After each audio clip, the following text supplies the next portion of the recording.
Okay, now for really, I think, one of the most important stories I have perhaps covered in my entire career in medical journalism, which now spans, around 15 years of working in television and media to discuss medical issues. Something gigantic has happened this week, at least I think it is, and you can decide for yourself as we weigh into this. To begin with, there is a world-renowned vaccine creator that went on his LinkedIn and put out a letter to every single professional in the world, essentially telling them we must stop the vaccination program immediately. Here's just a couple of excerpts from his letter. Let's take a look at this.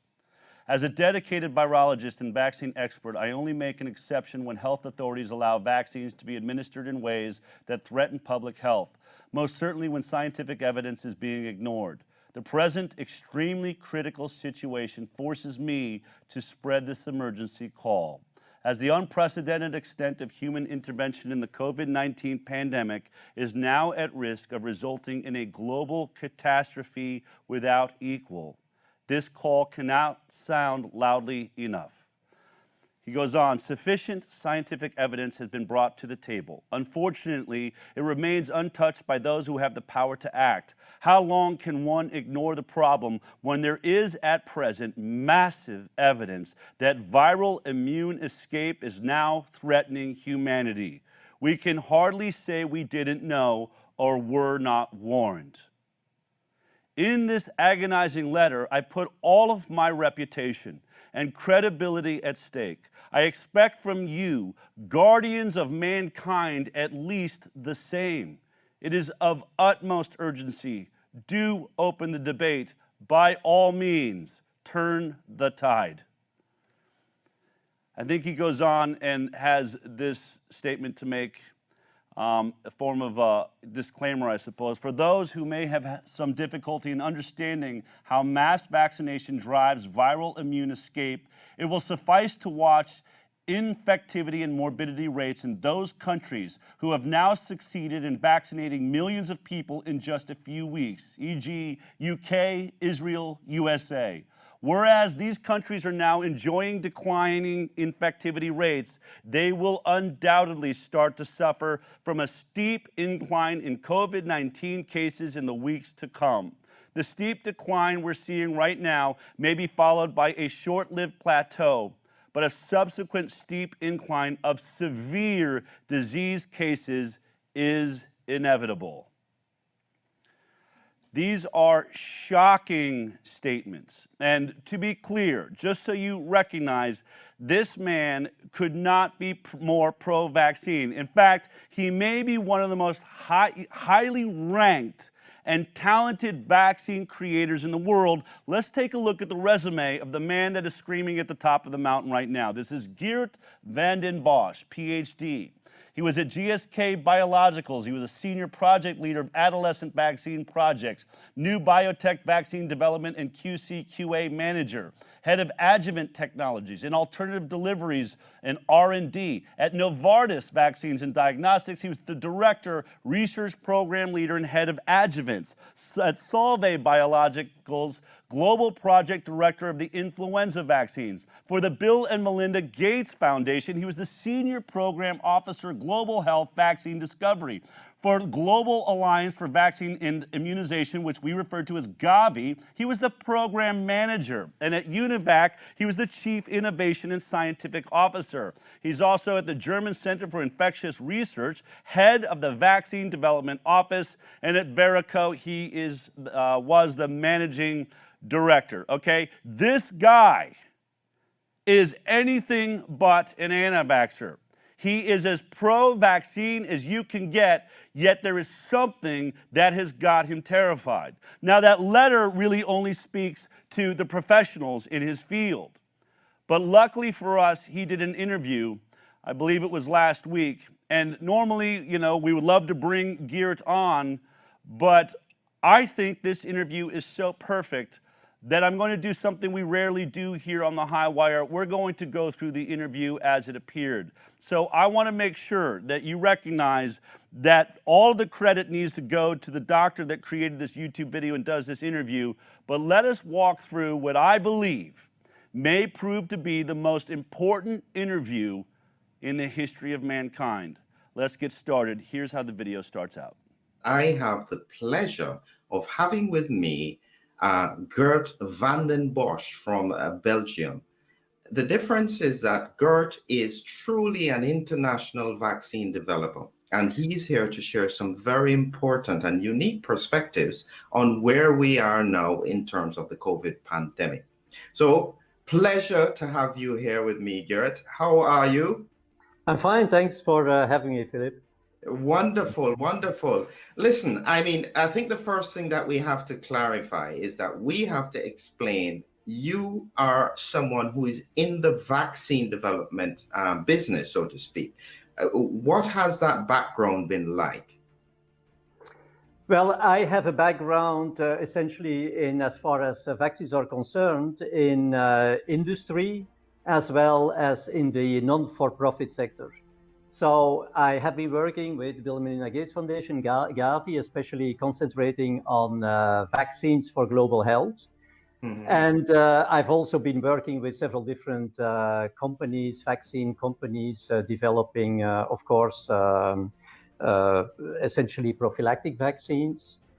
And my main focus of interest has always been, in fact, the design of vaccines. So the concept, how can we educate the immune system in ways that are, to some extent, more efficient than we do right now with our conventional vaccines.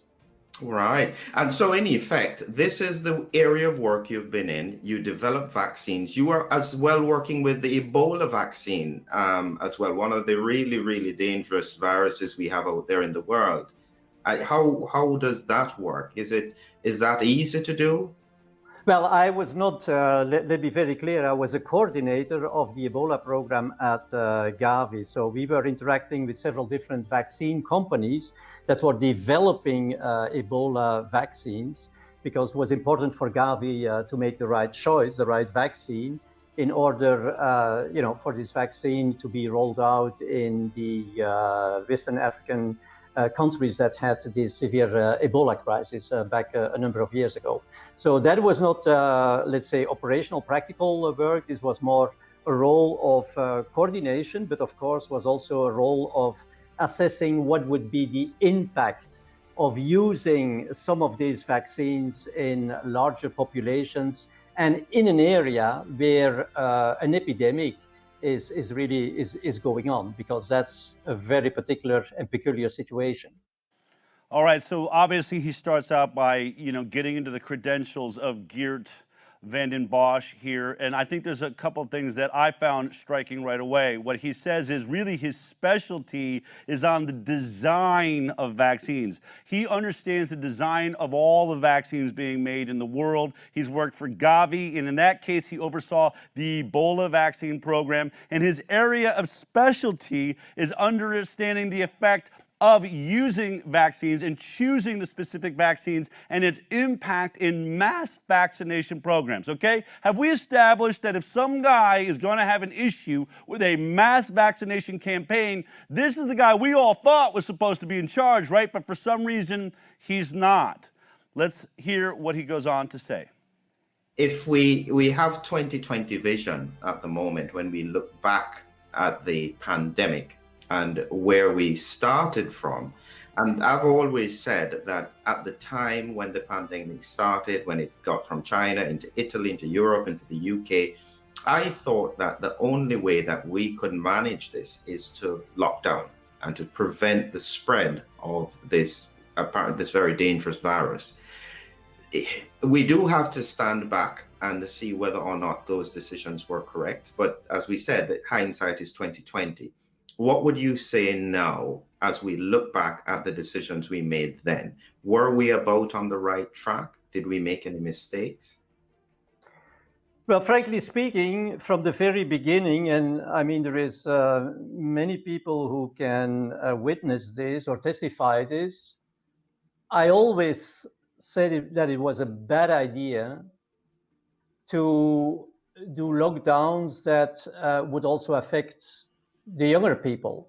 that we would prevent younger people from having contact, from being exposed. Because remember, the big difference back then was, of course, that we had a viral strain, COVID strain, that was circulating, dominant strain, and that was not highly infectious as those that we are seeing right now. Of course, when a new virus gets into a population, it immediately gets to the folks that have, weak immunity. And we know these people. This is to a large majority, of course, elderly people, that have underlying diseases or are otherwise immune suppressed, etc. And of course, I mean, it was certainly the right thing to do to protect these people and for them also to isolate. But we have to distinguish, frankly speaking, and that is what we have not been doing, between those people that have strong innate immunity. I mean, it's not, you cannot see, when you see a person, you don't know this, but we know that young people have quite decent innate immune response. And therefore, they are naturally protected. And even more, I mean, if they get in contact with coronavirus, it will boost their natural immunity. So therefore, from the very beginning, I disapproved, the fact that schools got closed and universities, and that youngsters were preventing even from having contact with each other. That situation is, of course, completely different if you look at vulnerable people. The virus comes in the population. There is no humoral immunity. There is no immunity at all, in fact. So nobody has been in contact. So the youngsters, they can rely on good innate immunity. Elderly people, I mean, the innate immunity is waning. It gets increasingly replaced by specific immunity as people get older. So these people very, very clearly needed to be protected. But it has taken a lot of time before we understood, in fact, how exactly the immune response and the virus were interacting. So there has been a lot of confusion, a lot of mistakes made. Well, mistakes, I mean, retrospectively. And that has also led to, bad control right from the beginning, I would say. All right, so I think there's some important points to be made here. And by the way, if you're watching The High Wire for the first time, as it turns out, we actually geek out on the science. If you're a person that's saying, I wonder what's going on here, but what you want is a bumper sticker slogan about to make you feel better, then go watch some other network. What we're going to get into and where he's about to go is so deep and profound and powerful that you're going to have to actually care about science. What we're going to get into is the science here with Geert, but let's be specific at what he's pointing out. When there's any time there's a pandemic, when there's a virus that starts spreading, the first people that really we see it affect are those that don't have waning immune systems, the elderly, those that are sick. It's exactly what we saw over the age of 65 with other comorbidities. And we talked about the Great Barrington Declaration. There's now over 50,000 scientists and experts and doctors that have all said exactly what Geert is saying here. He is saying that there's the actual, I think those are the new numbers. There we go. So we're over 50,000, over 750,000 concerned citizens. If you haven't signed the Great Barrington Declaration, you better check it out online and get your signature in there because these things matter. But what he's telling us is that we should have protected that, extremely vulnerable population, something the High Wire has supported from day one. It's what we've been saying. But what also the High Wire has been saying is those that are young, that are healthy, they need to get out and they need to go catch this illness. And as he pointed out, they're only going to just enhance their immune system. It's going to be made even stronger. He gets into a detail I hadn't really thought about and didn't really fully understand, that once you get older, once you become, when you're in the later years of your life, you no longer have humoral immunity, or otherwise known as your innate immune system, which is sort of this initial sort of general immune system that just attacks and kicks butt. You're stuck with antigen immunity, meaning the things that you've caught through your life, the memory, it's going to be looking for those things, but it doesn't have the ability to take on a brand new virus or some variant we haven't seen. But our children, they've got that in spades, and college students and healthy people, it's just rocking. We've just got, Mike Tyson's in there ready to go and take out any brand new virus. So we should have been out in the population dealing dealing with it, while the elderly that don't have that innate immune system that we do, they should have been secured. Exactly what the Great Barrington Declaration has been discussing, and obviously scientists and virologists agree around the world. All right, now let's start getting into more details. Here we go. There's still a rise in cases. Countries had to try and lock down, mask mandates, and so on. But we all had the hope that vaccines would come and break the cycle. This is where clearly now, from your expertise, you seem to have a different thought about how we should have been thinking about vaccines then and even now. What is your perspective? Well, my perspective was and still is that if you go to war, you better make sure that you have the right weapon. And the weapon in itself can be an excellent weapon. And that is what I'm saying really about the current vaccines. I mean, it's just brilliant people who have been making these vaccines in no time and with regulatory approval and everything. So the weapon in itself is excellent. Question is this the right weapon for the kind of war that is going on right now?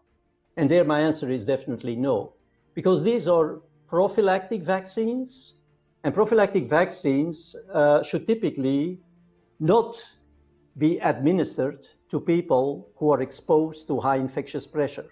So don't forget, we are administering these vaccines in the heat of a pandemic. So in other words, while we are preparing our weapon, we are fully attacked by the virus. The virus is everywhere. So that is a very different scenario from using such vaccines in a setting where the vaccinee is barely or not exposed to the virus. And I'm saying this because if you have a high infectious pressure, it's so easy for the virus to jump from one person to the other. So if your immune response, however, is just mounting, as we see right now with a number of people who get their first dose, they get their first dose, the antibodies are not fully mature, titers are maybe not very high, so their immune response is suboptimal. But they are in the midst of this war. While they are mounting an immune response, they are fully attacked by the virus. And every single time, I mean, this is textbook knowledge, every single time you have an immune response that is suboptimal in the presence of an infection, in the presence of a virus that infects that person, you are at risk for immune escape. So that means that the virus can escape to the immune response. And that is why I'm saying that these vaccines, I mean, in their own right, are of course excellent, but to use them in the midst of a pandemic and do mass vaccination, because then you provide within a very short period of time the population with high antibody titers, so the virus comes under enormous pressure. I mean, that wouldn't matter if you can eradicate the virus, if you can prevent infection. But these vaccines don't prevent infection, they protect against disease. Because we are just, unfortunately, we look no further than the end of our nose, in the sense that hospitalization, that's all what counts, you know, getting people away from the hospital. But in the meantime, we are not realizing that we give all the time during this pandemic, by our interventions, the opportunity to escape to the immune system. And that is, of course, a very, very, very dangerous thing, especially if we realize that these guys, they only need 10 hours to replicate. So if we think that by making new vaccines and new vaccine against the new infectious strains, we are going to catch up. It's impossible to catch up. I mean, the virus is not going to wait till we have those vaccines ready. I mean, this thing continues. And as I was saying, the thing is, I mean, if you do this in the midst of a pandemic, that is an enormous problem. These vaccines are excellent, but they are not made for administration to millions of people in the heat of a pandemic. I hope that all of you will go back when we, get done with this and go back and watch just that section. There's so much to get out of that. But let's make it clear. One of the kings of vaccines, one of the greatest vaccine developers and overseer of most of our programs around the world, the important ones, is telling you, as someone that describes, I study how the vaccine works. And he tells you this vaccine is not designed to stop infection. Personally, I think the discussion may be over there. So when Fauci says we're waiting for data to come in, I've been thinking, I think the data would have been here by now. This guy is telling you, Geert says, I know for a fact, I've been in all these laboratories. He knows what this is. He's been around over the last 20 years of studying mRNA vaccines and viral vector vaccines. This guy has been in all those laboratories, in fact, running most of them. So when he tells you this vaccine is not designed to stop the infection and therefore transmission, I would take him for his word. And so what he's saying, and look, he's doing his job. He believes in vaccines. He's telling you, this is an excellent product. I would challenge him on that, but it doesn't matter. He's saying this is an excellent product, but it's the wrong weapon. It's the wrong weapon for the war we're in.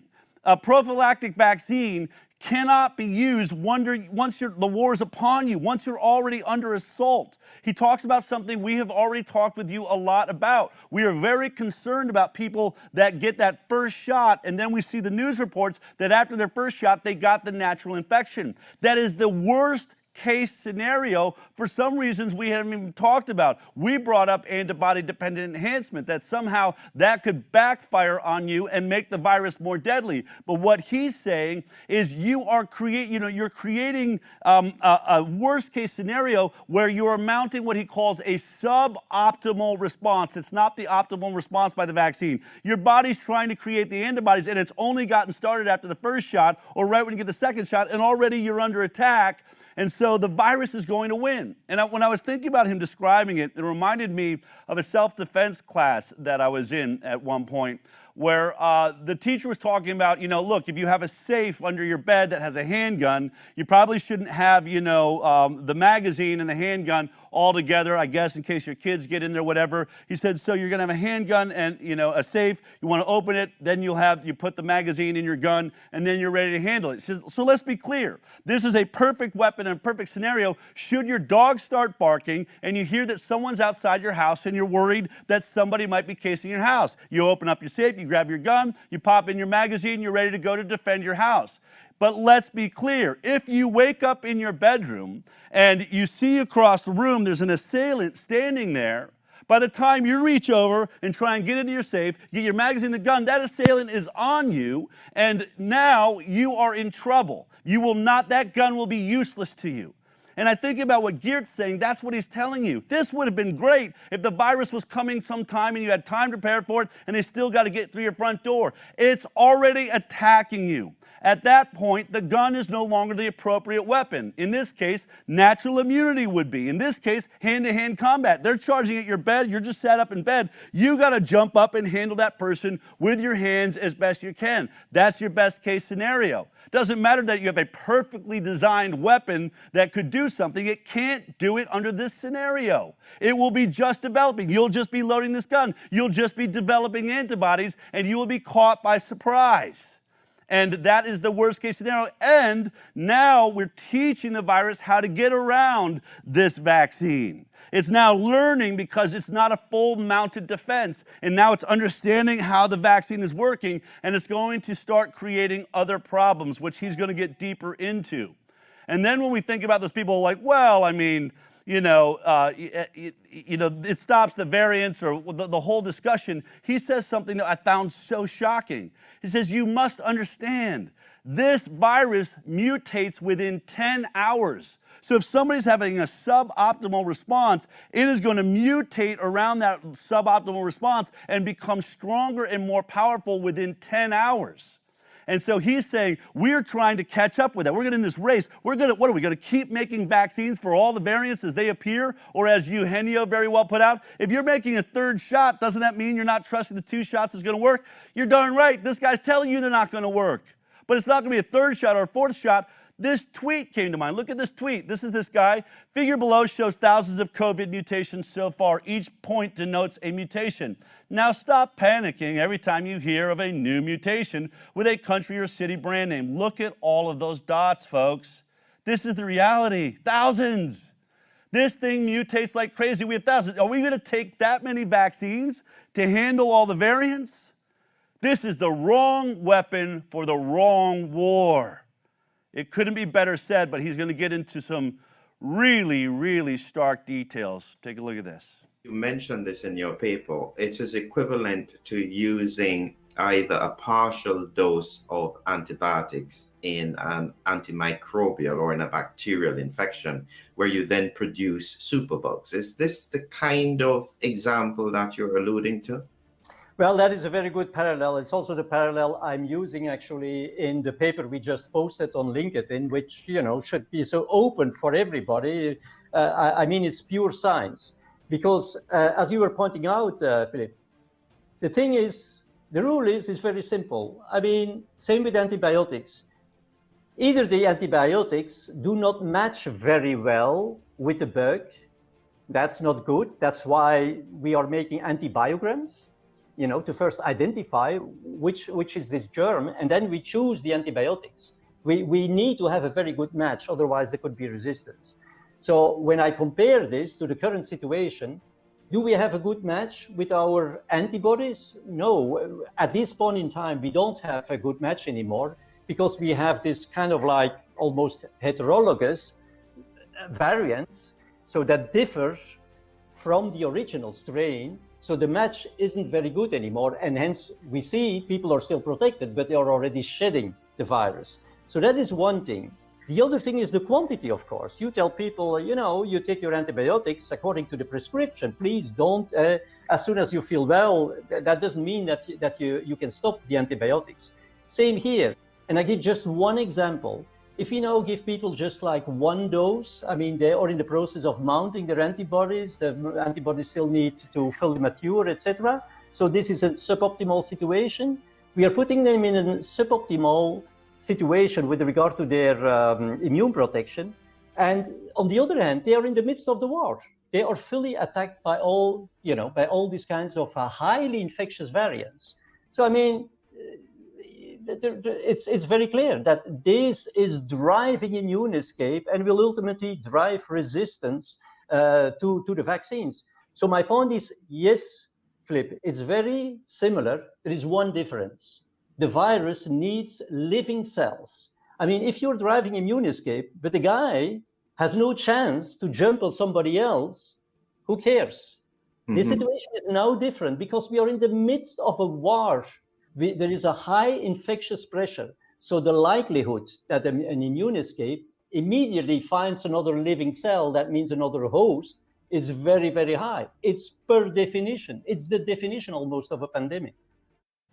I mean, he says what I've been saying. You know, we may look back and say Louis Pasteur and antibiotics. I used to say, you know, vaccines aren't the greatest invention of the 20th century, antibiotics are. But now we're looking at the end of the antibiotic age, and if it turns out we only made it like 100 years, we were able to stop infection, but by giving antibiotics, we were teaching bacteria how to get smarter and more powerful, and now they're getting around the antibiotics. We've all seen this, right? The overuse of it in cattle, the overprescription in people. So many scientists and doctors are panicked about it, and most pharmaceutical companies have stopped making all antibiotics because they're saying that the bacteria are mutating so fast now that any product they go into development on, by the time they get it out in the market, the bacteria is already figuring its way around it. Well, how do you avoid that? You got to kill it dead. You got to win the battle. If you got the right weapon, it's got to kill it dead immediately. But what he's saying, just like not taking all of your prescription, all of that antibiotics, which I never really understood that. Why do I got to keep taking it? I'm feeling better. Now I recognize because you don't want your body to turn into a mutation factory that is going to turn this,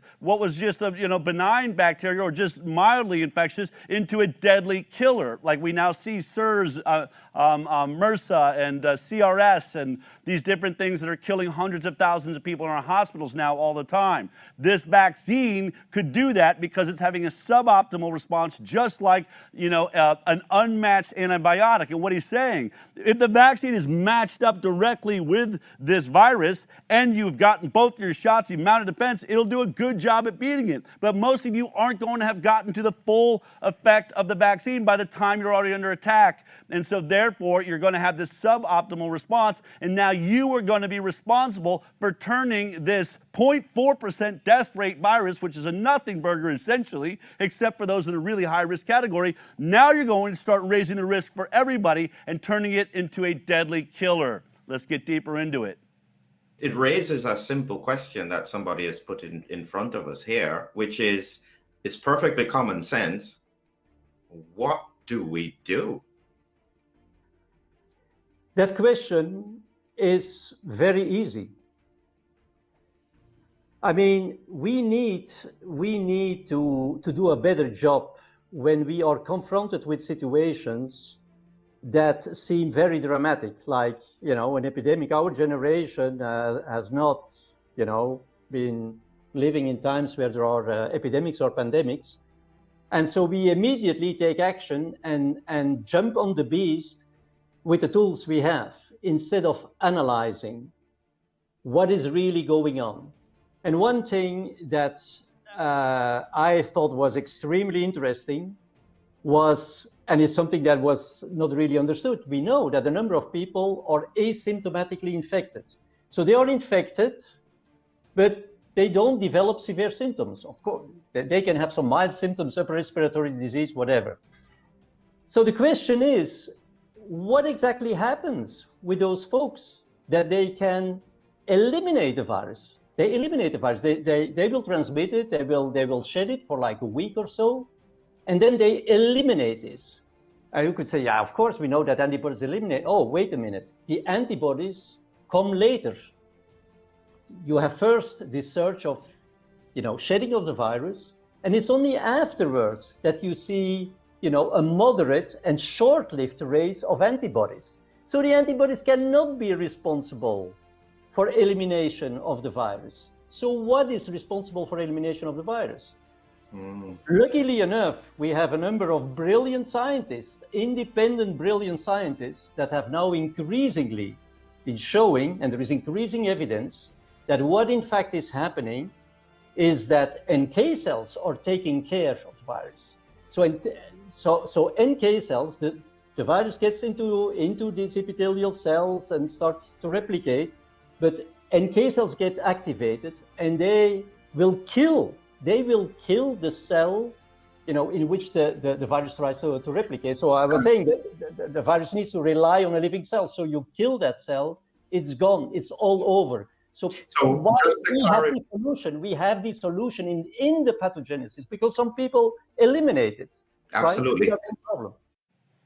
All right, so this is really, it's amazing, because what he's talking about is something that we've been discussing. One of the things that we keep hearing is the vaccine creates more antibodies than the natural infection does. Therefore, this is the first vaccine ever that's better than natural infection. It's simply not true because of what he's describing to you here. The innate immune system you have has got something that vaccine is not doing. That vaccine is making antibodies, which he says is the after effect. That's the last part. Like, that's the cleanup crew. The real butt kickers, the first line of defense, is already in your natural immune system. It's called NK cells, natural killer cells. Now, what these are essentially, and there's a lot of science now looking at this, are these sort of cells that float around. We now believe it's about 10% of your white blood cells. They're these lymphocytes, and they're always monitoring your blood. They're bumping against all the other cells and making sure, oh yeah, that's a healthy cell, just checking it out. They're just walking around, they're like armed guards, making sure that everything's okay.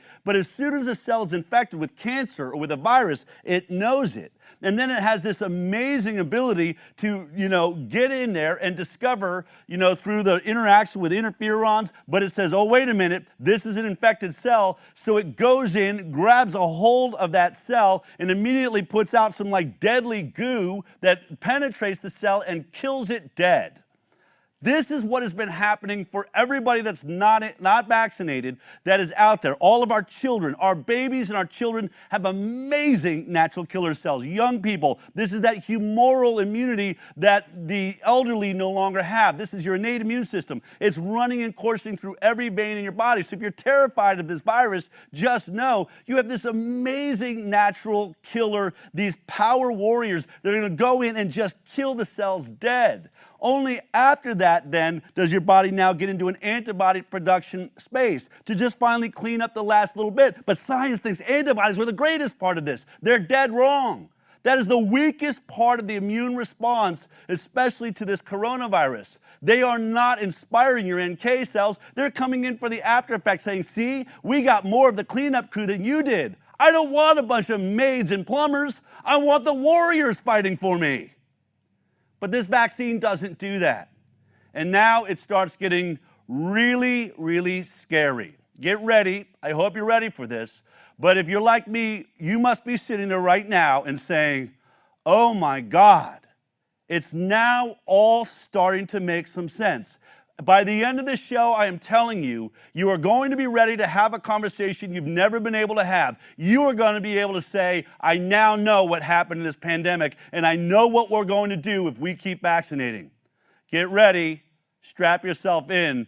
This ride is about to get really rough. Here we go. It raises the point that I've always been saying, is that we haven't spent enough time understanding how the virus impacts the body and understanding how the pandemic then will impact the world. We've spent all of our time just going for solutions. Has that been a mistake? Of course, this has been the most important mistake, I think. I'm not sure many people, and I was part of them. I was just explaining, we don't understand our weapon because we don't understand that prophylactic vaccines should not be used in the midst of an epidemic. And we don't understand exactly what the virus is doing. So we go to a war and we don't know our enemy. We don't understand the strategy of our enemy, and we don't know how our weapon works. I mean, how is that going to go? So that is a fundamental problem to begin with.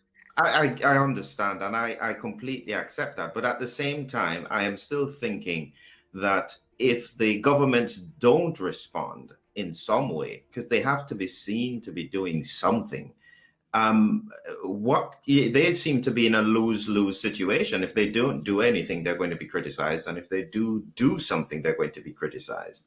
Is that a fair statement to make? I don't think so. What was this oath of, what's the name of the guy? Hippocrates? Mm-hmm. You know the oath? The first do no harm. Okay. Well, I mean, it wouldn't matter if you start vaccinating people and even it doesn't work. Problem is that we induce a long-lived antibody response.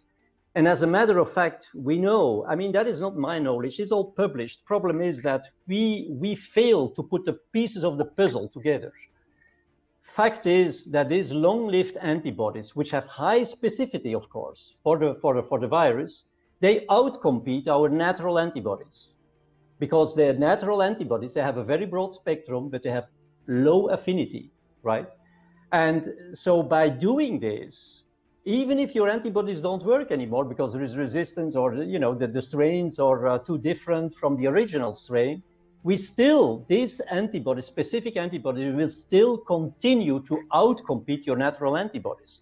And that is a huge problem, because I was saying just a few minutes ago, these natural antibodies, they provide you with broad protection. This protection is, yes, it is variant non-specific. Doesn't matter what variant you get. It doesn't even matter what type of coronavirus is coming in. They will protect you, unless, of course, you suppress this level of innate immunity, or it is, for example, outcompeted by long-lived specific antibodies. And so it's not like, okay, you missed it. Okay, let's try again. No, you did some harm. I mean, this is different from drugs. Immunizing somebody is installing a new software on your computer. Don't forget, I mean, these antibodies, they will be recalled every single time you're encountering a coronavirus, right? I mean, you cannot just erase this. So this is very serious.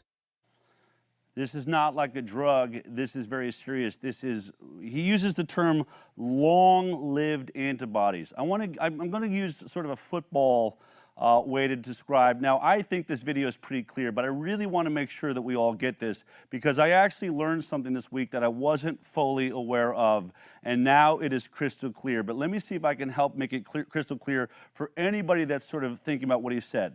Now, here's what he is describing, and this is sort of, if you ever played any sport, soccer, football, hopefully this makes some sense to you.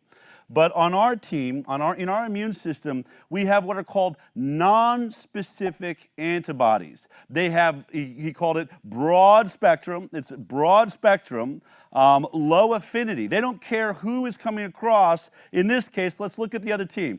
Let's say these are all variants of coronavirus. We got the A variant, F, T, R, L, Y, X, okay? Now, it doesn't matter who gets the ball in this case. When we have non-specific, anyone that comes across, so let's say X gets the ball, running back gets the ball, comes running over here, boom, right here, non-specific antibodies, boom, tackled, dead, not going anywhere. But let's say it's a different play.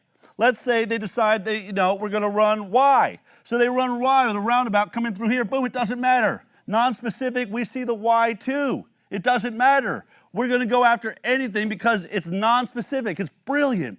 These are brilliant antibodies you have as your natural immune system. What if it's a trick play? What if they toss it to A and over here tries to get through? Doesn't matter. Bam, non-specific's going to go after the A variant too. This is how your immune system works, and it's fantastic. Now let's talk about what happens when we're given a vaccine. All right, here we go. Let's go to the next one. So in this case, we're now going to move into vaccine-induced antibodies. As he said, they're long-lived. They don't go away. This isn't a drug that's going to wear off 2 days from now. We say, you know what? You had an allergic reaction. We're not going to do that drug anymore. It is in you forever. There's no getting this thing out. And what did it just do? It created what he called specific antibodies. Specific antibodies is now what we're going to discuss. So now in this scenario playing football, essentially everyone on the team has been told, you're looking for X. The antibody created, in this case, for the spike protein of SARS-CoV-2 that we first saw at the very beginning before there's any variants, our vaccine is going to make you fight that really well. So how does it work? Well, it's great. The coach basically said, I know for a fact that X, the running back there, is going to get the ball, so everyone on the team key on X. Great. So X gets the ball, boom, comes through. It doesn't matter, man. They're all going to jump in there. Yeehaw! Yay, the vaccine's awesome. It stopped the virus. Okay? But now here is the problem he's talking about. This entire team can only respond to X. It only understands that it's it's an antibody specific to the virus it's looking for. So what happens if Y gets the ball? What if the team, they know, it doesn't matter the coach said it was going to be X, it doesn't matter. Y gets the ball, Y comes around, boom, goes through here, can go anywhere they want. X does nothing. Boom, win, we're in the end zone. We just won. Virus wins the whole game. Because no one on the team was waiting for X, was planned for X. In fact, they were told, don't go near X. I mean, don't go near Y. Okay? All right. But here's something that I didn't understand. I understood that, and we've talked about that basically on the show, not in this way. But it goes one step further, and this is what I think. Oh, I did that wrong. Hold on one second. Boom. Bam. Here we go. All right. Here's what I did not understand about the immune system last week that I do now. When he says that the vaccine-induced antibodies are long-lived, it means they're going to be there forever. He also basically explains that they are more robust. The virus-specific antibodies, the specific ones, they're more robust, and they outcompete your non-specific natural immune antibodies. So in this case, you do have some natural non-specific antibodies in there that could handle any one of the variants. But the problem is these guys are bullies. They're bigger, they're stronger, they're more, specific, and they're ready to do their job. So if Y gets the ball and starts coming around, our non-specific antibody is going to want to jump in there. Unfortunately, our vaccine-induced is going to push this out of the way and become a blocker to make sure that that antibody or that virus gets all the way in and wins and gets the touchdown and could possibly leave you dead. This vaccine is bullying away your remaining natural immune system.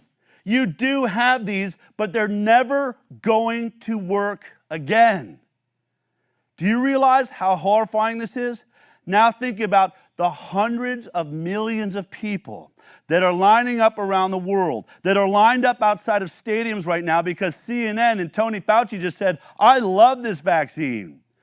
Well, Geert here, one of the leading scientists in vaccine and immunology in the world, is telling you, everybody getting the vaccine is destroying their innate immune system.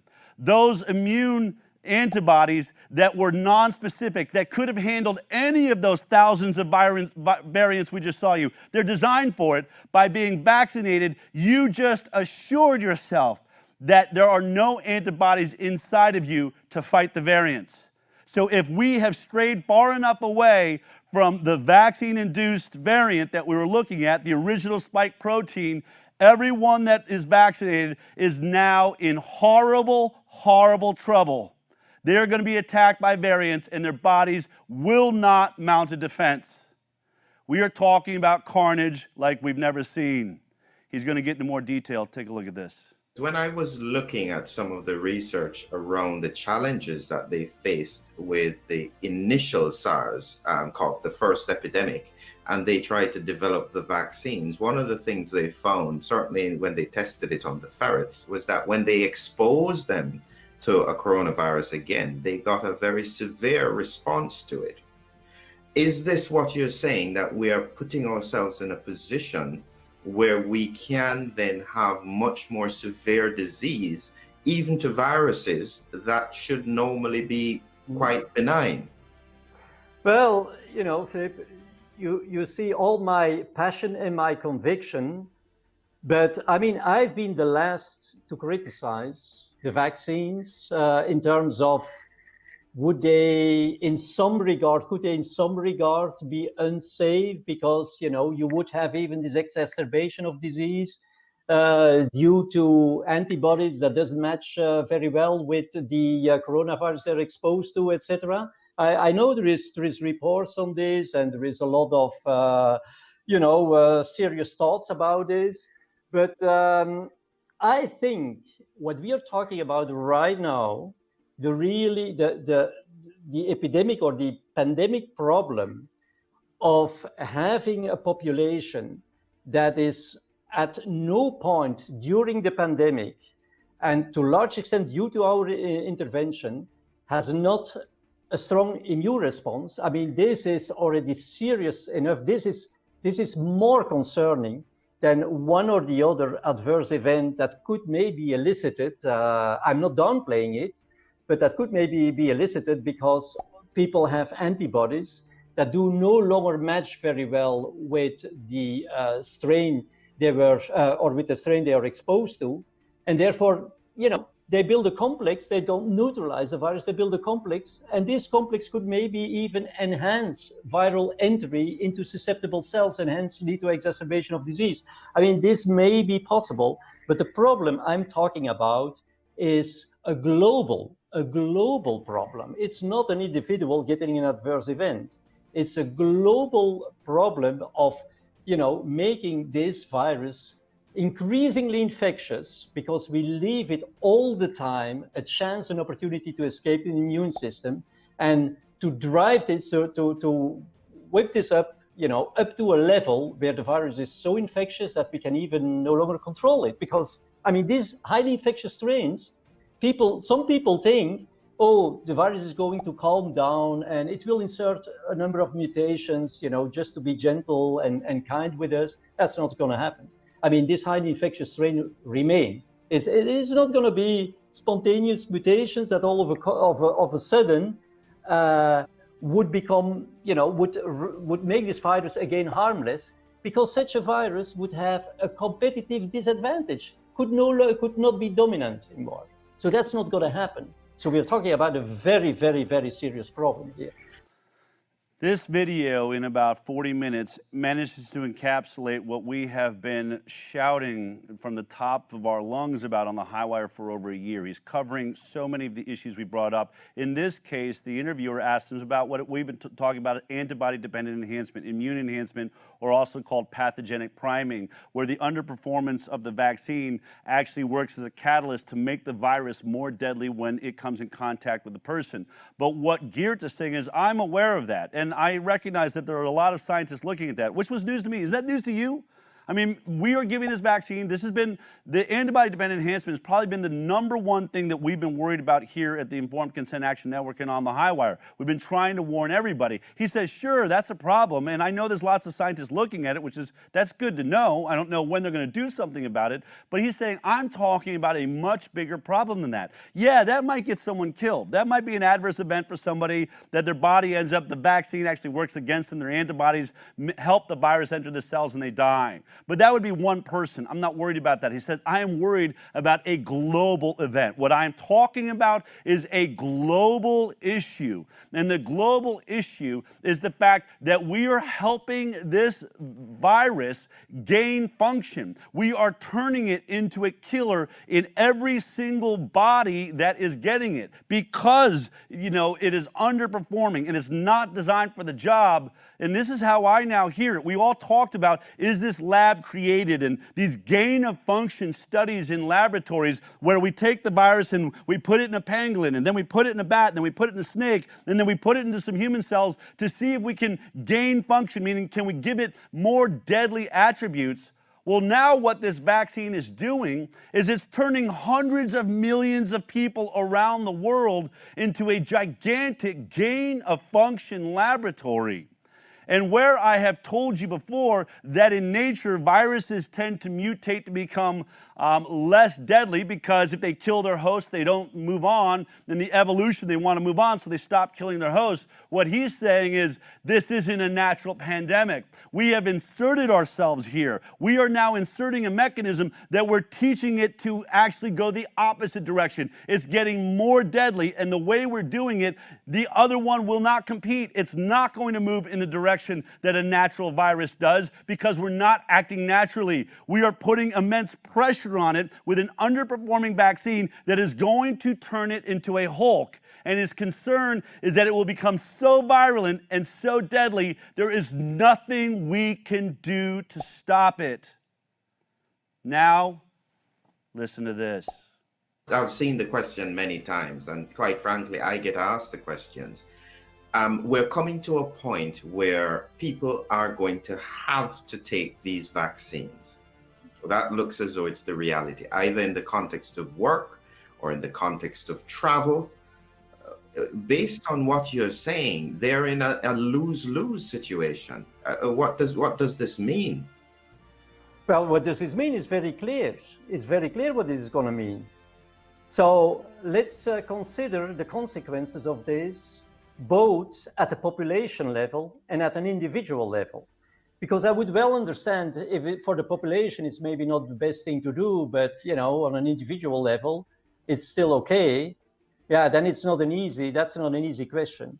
But as a matter of fact, it's exactly the opposite. Well, it's not the opposite, it is detrimental, both on a population level as on an individual level. And I'm telling you why. I think the population level, I explained you, we are increasingly facing highly infectious strains that already right now we cannot control, because basically what we are doing is that we are turning, when we vaccinate somebody, we are turning this person in a potential asymptomatic carrier that is shedding the virus. But at an individual level, I just told you that if you have these antibodies, and at some point, and I'm sure people can challenge me on this, but reality will prove it. I think we are very close to vaccine resistance right now. And it's not for nothing that already people start developing, new vaccines against the strains, etc. But what I was saying is that Okay, if you miss the shoot, okay, you could say nothing has happened. No, you are at the same time losing the most precious part of your immune system that you could ever imagine of, and that is your innate immune system. Because the innate antibodies, the natural antibodies, the secretory IgMs, will be outcompeted by these antigen-specific antibodies for binding to the virus. And that will be long-lived. That is a long-lived suppression, and you lose every protection against any viral variant or coronavirus variant, etc. So this means that you are left just with no single immune response. With it's none. Your immunity has become nihil. It's all gone. The antibodies don't work anymore, and your innate immunity has been completely bypassed. And this while highly infectious strains are circulating. So I mean, if that isn't clear enough, I really don't get it. And people, please do read my what I posted, because it's science. It's pure science, pure science. And as everybody knows, I'm a highly passionate vaccine guy, right? And I have no criticism on the vaccines. But please use the right vaccine at the right place, and don't use it in the heat of a pandemic on millions of people.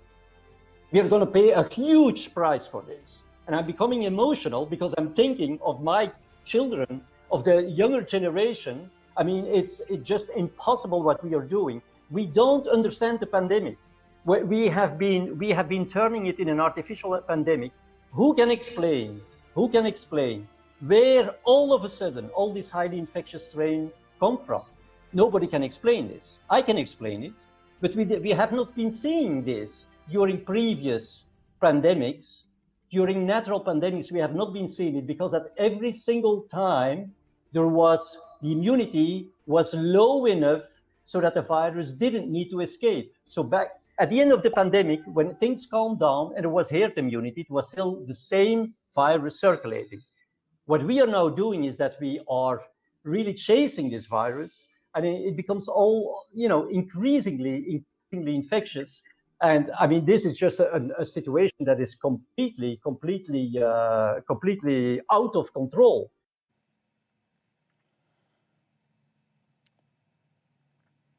I really don't know what to say. As he said, I don't know what it's going to take to get people to listen. What he's telling us is he believes we are just moments away from reaching and creating a coronavirus that is just purely vaccine resistant. And that may be a problem for one person, but he's talking about the global problem. Because once this virus is vaccine resistant, that is the only thing that people who've gotten the vaccine can protect themselves from.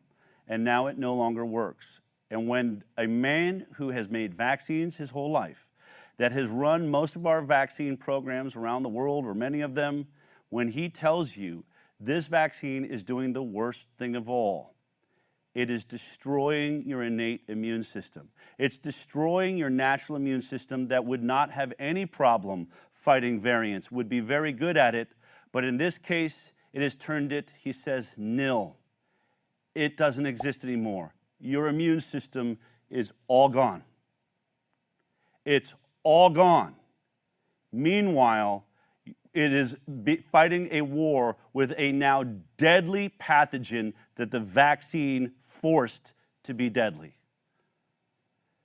Folks, this isn't, and by the way, have you noticed that nowhere in here, as a scientist, think about who he is. Bill and Melinda Gates Foundation, all the people he's worked for, Gavi, global outreach programs, vaccinations around the world. You have to know the moment he sits in this interview, the moment he posts that letter on LinkedIn, he recognizes, I am about to destroy my legacy in vaccinations. He's trying to tell you, I still believe in vaccinations, but this is the wrong tool. You must listen to me now.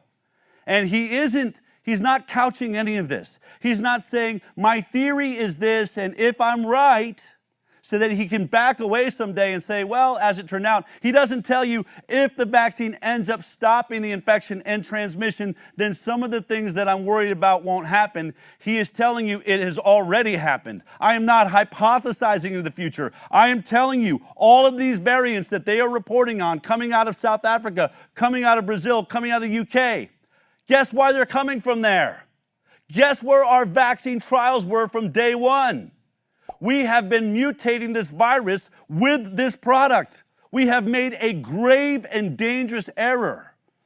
And the question we've got to ask ourselves is, what are we going to do about it? How serious is this guy? Does he recognize he's put it all on the line? And he's almost getting tears in his eyes when he talks about his children and the world in the future. I mean, I saw this, I'm thinking it's like that science fiction movie, that scientist in the beginning of the science fiction movie. This is scary, scary stuff, and it is so important. But he's asked how important it is, and why would he risk everything based on who he is? This is how this video finishes up. Take a look at this. I see all these top scientists looking at these curves, at these waves, like somebody else is looking at the currency rates at the stock market. All they can say is, oh, it goes up, it's stabilizing, it may go down, it may go up, etc. I mean, that is not science. They don't have any clue. They don't even know whether the curve is going to go up exponentially or whether it's going to go down or whatever. They're completely lost, and that is extremely scary. That has been the point where I said, okay, guy, you have to analyze, you have to, but you know, these people are not listening. That is the problem. So you are in effect putting your reputation on the line because you feel so passionately about this, because I guarantee you that no government, no health system is going to want to hear what you are saying. You're in effect almost giving fuel to the fire for an anti-vaxxer who doesn't want the vaccine. No. Well, no, not yet, because I've clearly also addressed some emails from anti-vaxxers. I mean, I'm not interested, but I'm clearly telling them that you know, at this point, it's so irrelevant. You know, whether you're a pro-vaxxer or an anti-vaxxer, etc. It is about the science. It's about humanity, right? I mean, let's not lose our time now with, you know, criticizing people or you know, I mean, anti-vaxxer. Okay, if you're not an anti-vaxxer, you could be a stalker. You could be, you know, we like to stigmatize, because if you stigmatize people, you don't need to bother about them anymore. Oh, this guy's an anti-vaxxer. Okay, I mean, he's out of the scope. Oh, he's a stalker. He's out of the scope. I mean, that is a discussion that is completely irrelevant at this point. It's about humanity. And of course, I'm passionate. Of course, I mean, it's about your children. It's your family. It's my family. It's everyone, right? And it's simply, for me, I put everything at stake because I've done my homework, right? And this is simply a moral obligation. A moral obligation.